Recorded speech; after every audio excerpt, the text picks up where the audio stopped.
A loud noise startled me awake, despite being in a deep slumber. It took no time for me to realize that I was receiving a video call. I jumped out of the bed and scurried across the room to answer it. The voice on the other end was one that I recognized. "Hello, Commander. I need to speak with you about an urgent mission concerning a group of miners we have lost contact with on Mars." "Yes, sir. I'll be down at the briefing room in 5 minutes," I said. I quickly hurried about my small space, throwing on my clothes before rushing out of my quarters into the briefing with HQ. I saw that my team had already arrived upon entering the room. I greeted them with a quick nod and asked if they had any ideas as to why we had been dragged out of bed at this ungodly hour. "You and your team have been brought here to discuss your next mission. You will be charged with leading a mission on the surface of Mars. Your goal is to find and retrieve the lost miners. We have been out of communication with them for over 48 hours, so we are sending in your team due to the fact that you have had a lot of success with those kind of missions in the past. Good luck, Commander," HQ explained. Leaving HQ with an uneasy feeling, I went back to my quarters and reviewed all of the information that I was given, along with the materials of the last recording from the lost mining crew. I intently listened as the static of the transmission began to play. No. We shouldn't be here. Our mining has disturbed something that's been lying dormant, but now it's awake. Heed my warning. If you receive this transmission, abandon all activities here and save yourselves," one of the miners warned. The transmission ended with a deafening roar and the miners screaming. The loud roar I heard at the end of the transmission was concerning, so I went to work, trying to determine where it came from. I put it in an analyzer, but it did not come up with any known matches. It sounded like it could come from a living creature. However, at the same time, it could be something different altogether. I was lost deep within my thoughts that I hadn't realized we had landed. That was until one of my other crew members shook me. "Sir, we've arrived. We're prepared for departure. I would suggest getting your suit on and meeting us at the loading bay," the crew member said. Getting my suit on and filling my pack with all the necessary items that I may need to find and retrieve the lost miner, if there is anything to find and retrieve, that is. That thought alone came unbidden, but at the same time it was a likely possibility. The fear in his voice and the noise at the end of that recording had given me cause for great concern. Now that we were on Mars, I would be lying if I said I was not one jump scare away from pissing my pants. I made my way to the loading bay and prepared myself for whatever it is that we were about to stumble into. I pressed the button, watching as the ramp began to slowly descend onto the red planet. I stepped out of the ship, pulled out the receiver to get the last known location of the miners, and the result wasn't too bad. The destination was just over 2 hours away from our landing zone on foot. We went and retrieved the rovers to reduce the amount of time it would take to get to our destination. We pulled the rovers out of the loading bay. The trip would only take 30 minutes now. The drive along the planet's surface was boring, but now here we are, finding ourselves at the mouth of a cave. The atmosphere had drastically changed upon entering the cave. I had a very bad feeling, and it was validated shortly after getting further inside. We rounded a corner and came face to face with a fresh corpse. We walked over to it and analyzed the area around him. He had written his last words in the dirt. "He who enters here, abandon all hope." And I didn't understand why he would choose those as his last words. I removed my scanner from my pack to recover his identity. He appeared to be one of the miners that we were searching for. I had no clue what happened to him. It looked like some kind of animal or a machine chewed him up and spat him out. The floors started to vibrate, almost as if on cue, and an all-too-familiar sound was heard echoing deep inside the cave. "Get to the exit, now! We can't be caught here when this cave comes crashing down!"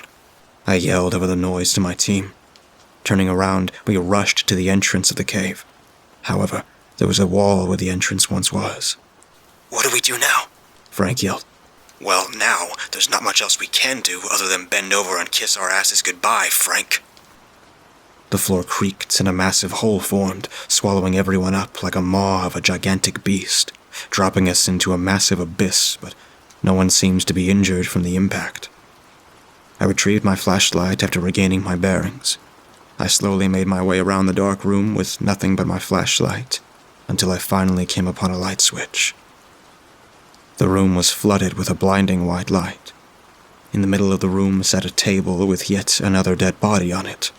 However, this one was strapped down and had clear indications of someone or something performing a surgical operation on them.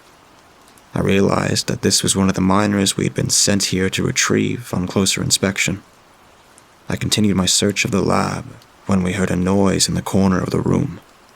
What came out was a humanoid creature. It moved so fast, launching itself off of its hind legs and taking flight. It cleared the entire length of the room in the blink of an eye. It tackled Ken onto the ground. We tried to pull the thing off of him, but the 2 front appendages shot into his neck before we knew it.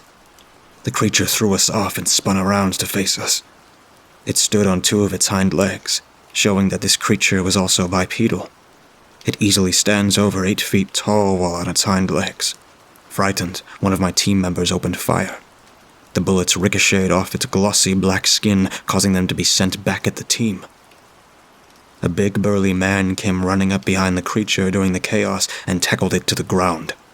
The creature was caught by surprise, allowing the man to pull out a surgical saw and easily dismember the creature's limbs. He started with the 2 front appendages and continued from there. Doing that caused the creature to bleed out, but only after the chaos died down had I realized that the stray bullets ended up killing James. "What the fuck was that? And who the hell are you?" I asked the stranger. "My name is Anthony," he replied. "And that, my friend, was something that lives deep underground. And trust me, our mining has disturbed it. Now, I call these ugly bastards insectoids, considering they are clearly mostly insects, however, having humanoid characteristics." I noticed that he is clearly in a miner's work uniform after getting a closer view of him. "You've been here for 2 full days, and that's the best name you can come up with?" Frank laughed. "Well, if you got something better to call them, I'm all ears," Anthony retorted. Frank shook his head. "Yeah, I didn't think so, numbnuts. So just sit there and let the adults talk. These bastards are bulletproof, as you can see. They can't actually see you, but they can damn well hear you.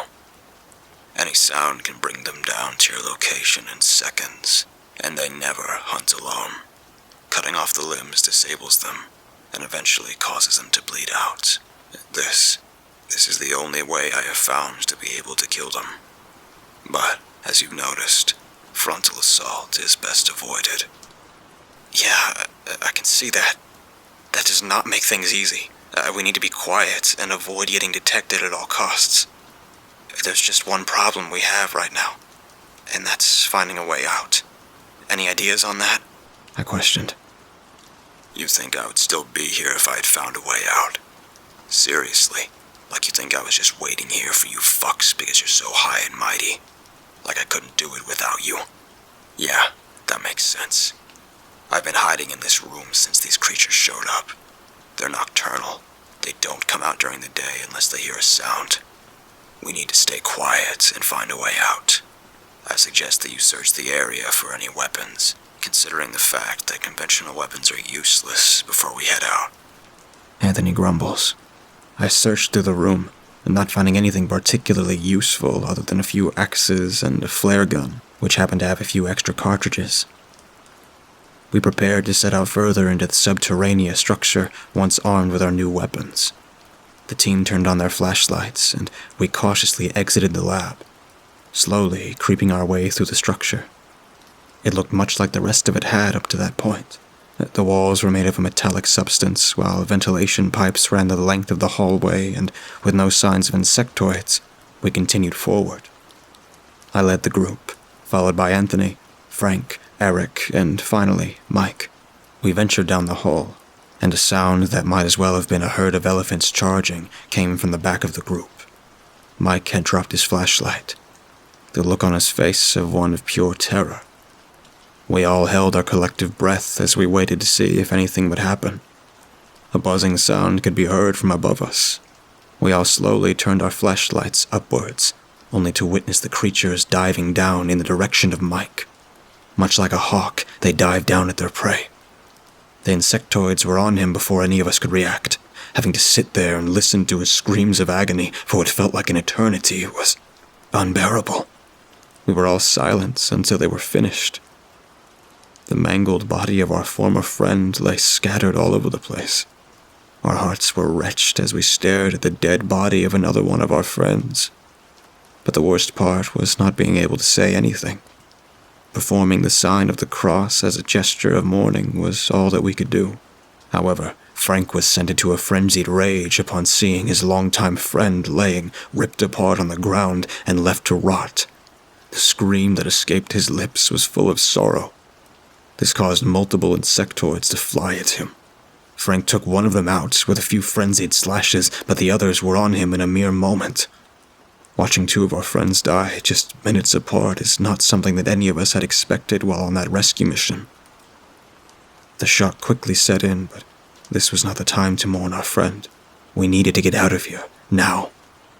We were moving as quietly as possible, attempting to get out of range of these horrid creatures, so we had to pick up the pace.